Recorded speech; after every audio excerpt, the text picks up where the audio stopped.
Bom dia a todos, meu nome é Danilo Sacramento, sou professor de Biologia e hoje nós vamos falar sobre tecido adiposo. Continuação do final do primeiro ano, que é tecido animal. Então é tecido adiposo, que no caso poderíamos chamar de histologia humana, né? Porque vamos falar propriamente do corpo humano. Tecido adiposo, certo? Você tem a camada de pele, as camadas de pele todas. Você tem uma lâmina, certo? Que é uma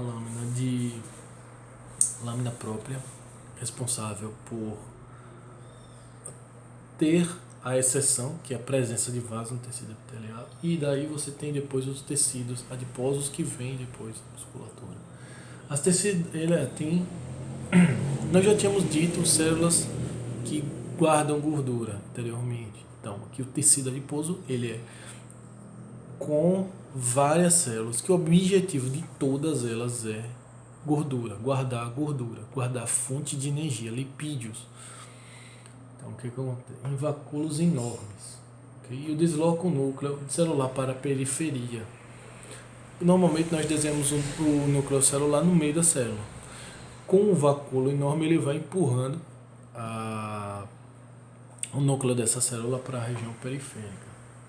O objetivo desse tecido é ser reservatório de energia, entendeu?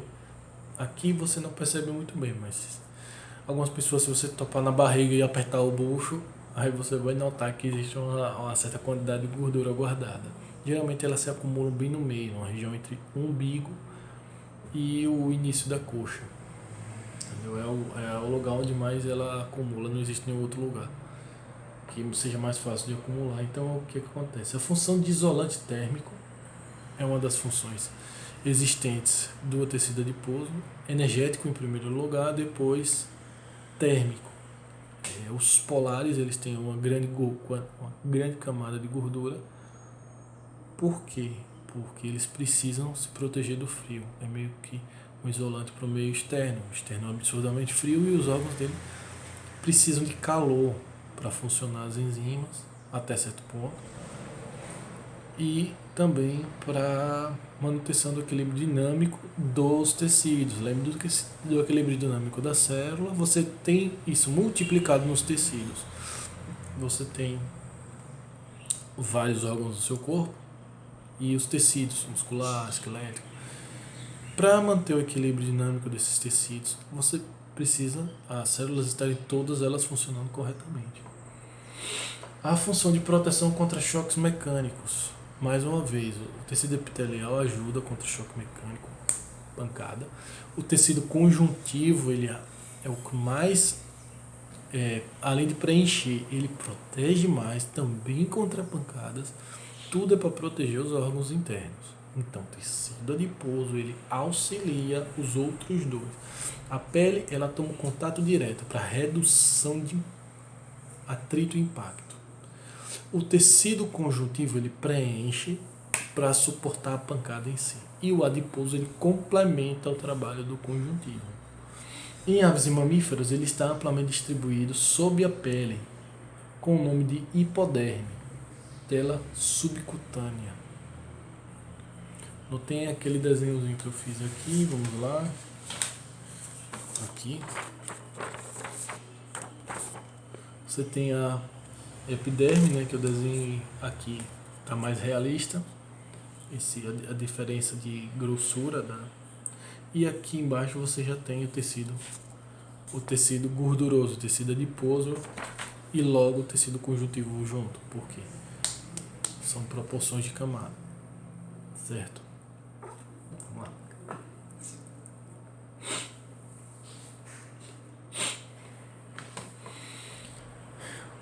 Esse tecido conjuntivo e esse tecido adiposo, nós falamos tecido propriamente dito, mas existe o tecido conjuntivo de transporte, certo? Agora é interessante, o sangue é tecido conjuntivo, as veias, o sangue propriamente dito é tecido conjuntivo. Olha lá, as células estão afastadas, padrão qual é? Células afastadas e entre elas substâncias.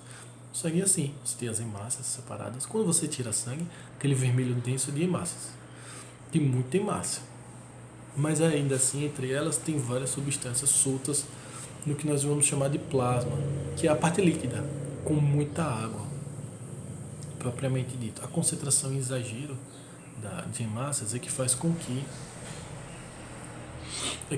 que o sangue fique daquela cor. O que acontece? O objetivo do tecido conjuntivo é distribuir substâncias de defesa, certo? No tecido do sangue, distribuir substâncias no geral. Substâncias de defesa e manutenção dos órgãos. Óbvio, se você está fazendo os outros dois, se você está pegando substâncias, proteínas, lipídios, carboidratos e lançando para os órgãos, entregando, opa, tá faltando aqui o que? Carboidrato, opa, toma aqui um pouquinho, tá faltando aqui proteína, opa, toma aqui um pouquinho. Se ele está fazendo isso, ele já está mantendo os órgãos, está mantendo as células funcionando, compõe os órgãos ao ponto dele continuar funcionando normalmente e o ser humano ainda estar vivo.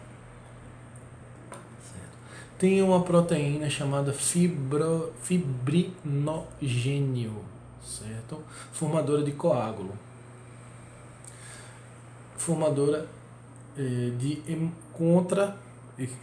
Formadora de coágulo contra hemorragia paralisada.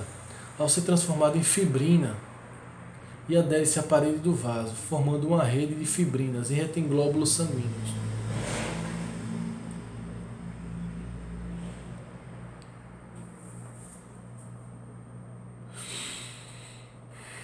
Vamos ver, tem uma proteína chamada fibrinogênio. Vamos falar dessa parte.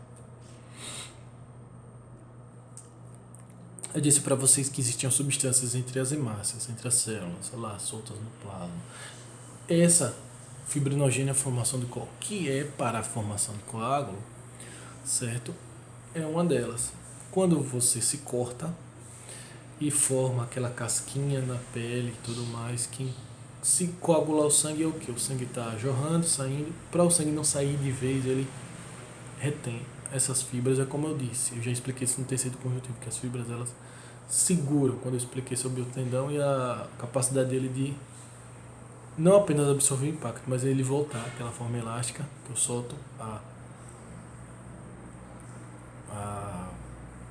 aquelas borrachinhas de prender dinheiro. Você aperta, solta, pá. Eu expliquei esse tecido conjuntivo. Quando eu tive o problema do ombro, né, que eu citei, eu disse que o tecido conjuntivo, o objetivo dele é voltar para o estado normal. Ele absorve muita energia. Aqui as fibrinas elas fazem algo parecido. Elas meio que transformam o sangue em uma espécie de unidade. O sangue vai saindo, elas vão meio que retendo essa saída do sangue. A saída por causa da pressão interna maior que externa, ele vai jogando sangue num corte. Aí o que acontece? Elas vão e retêm esse sangue, elas mesmas dentro, espalhadas por todo o sangue, uma se prendem às outras, e aí retém esse tipo de tecido conjuntivo, para que não haja perda de sangue da pessoa. Então, isso tudo se chama coagulação.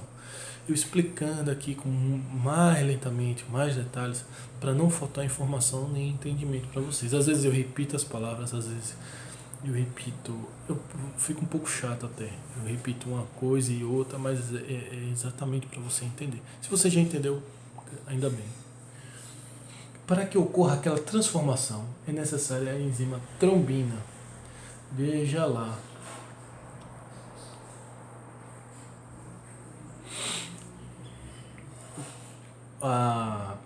Para que ocorra a transformação do fibrinogênio, olha lá, o gênio da ideia de gênese, de origem. Se antes dele se transformar na substância propriamente dita, que é a fibrina, ele, para se converter, fibrinogênio, ele se transforma em fibrina para reter o sangue. Aquele processo de retenção do sangue para não deixar o sangue sair, que é o coágulo. O que é que ocorre? A prototrombina, produzida no fígado, vê que ela é uma glândula. Glândula é o quê? O que a glândula ela produz? Ela tem um vaso sanguíneo próximo dela. ela produz aí. Tome o vaso sanguíneo, entrega aí. O vaso sanguíneo é o tecido conjuntivo transportador, é como se fossem os correios, só que com uma eficiência melhor. Ainda bem. Uma evolução de substância prototubina produzida no fígado com auxílio da vitamina K. Nós já tínhamos visto a vitamina K que ela é lipossolúvel e tenha como catalisador o cálcio e a tromboplastina, certo? Vou botar o nome de minha filha com esse nome, tromboplastina. A trombina se une à vitamina K. Trombina se une à vitamina K e a vitamina K e ao cálcio se juntam e aí se transforma em a tromboplastina, que o nome é maior, certo?